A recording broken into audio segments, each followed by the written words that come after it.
Christmas प्रमुख रूप से ईसाइयों का पर्व है, लेकिन भले ही ये त्योहार ईसाई समुदाय के लोगों का हो, पर आज की तारीख में क्रिसमस हर धर्म के लोगों के बीच लोकप्रिय हो चुका है।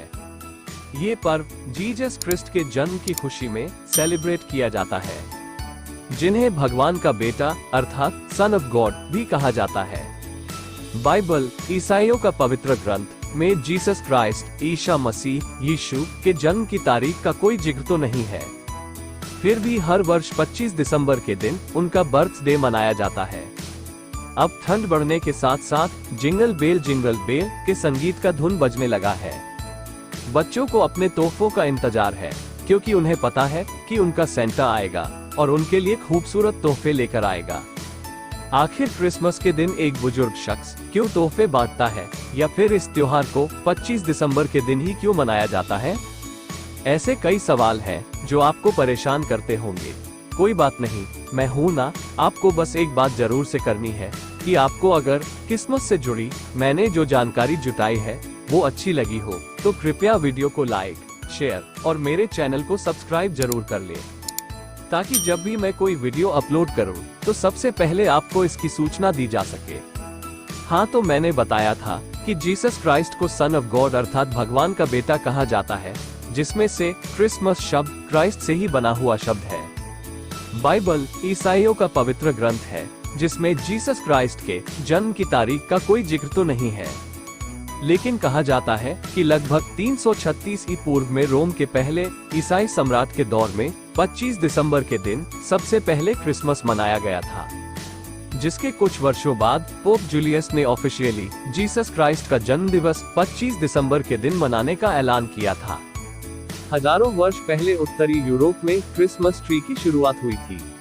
उस समय फर नाम के पेड़ को सजाकर ये त्योहार मनाया जाता था।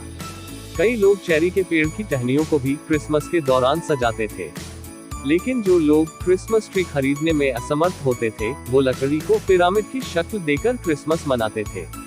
लेकिन वक्त के साथ क्रिसमस ट्री का चलन बढ़ता गया। अब हर व्यक्ति क्रिसमस ट्री लाता है और उसे चॉकलेट्स, खिलौनों, लाइट्स और तोहफों से सजाता है। बिना किसी को बताए ही सीक्रेट गिफ्ट क्यों दिया जाता है?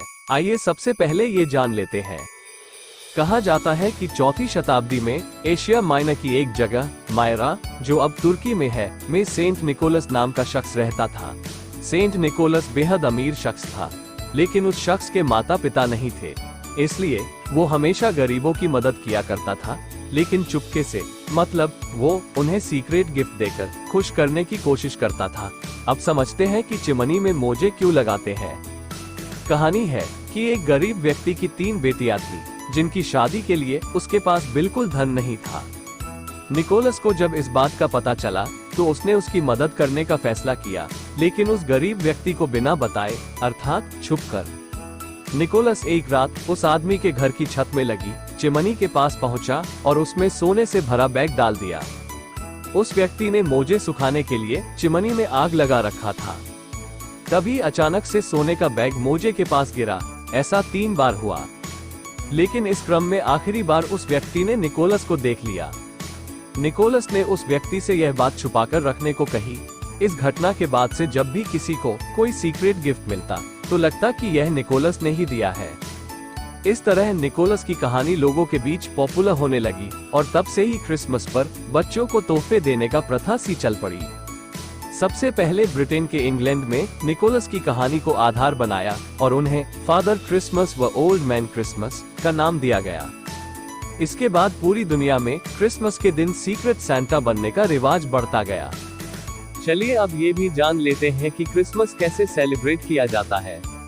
क्रिश्चियन देशों में क्रिसमस से पहले ही स्कूलों, कॉलेज और दफ्तरों की छुट्टियां हो जाती हैं। बाजार, सड़कें और मॉल क्रिसमस ट्री से पट जाते हैं। 24 दिसंबर को लोग ईस्टर ईव मानते हैं और 25 दिसंबर को पार्टी करते हैं, जो 12 दिनों तक चलती है। जी हाँ, 25 दिसंबर को शुरू हुआ क्रिसमस 5 जनवरी तक चलता है। खास तौर पर यूरोप में 12 दिनों तक इसे मनाए जाते हैं। इस फेस्टिवल को 12th नाइट के नाम से जाना जाता है। ऐसी ही और वीडियोस देखने के लिए हमारे चैनल को सब्सक्राइब करें।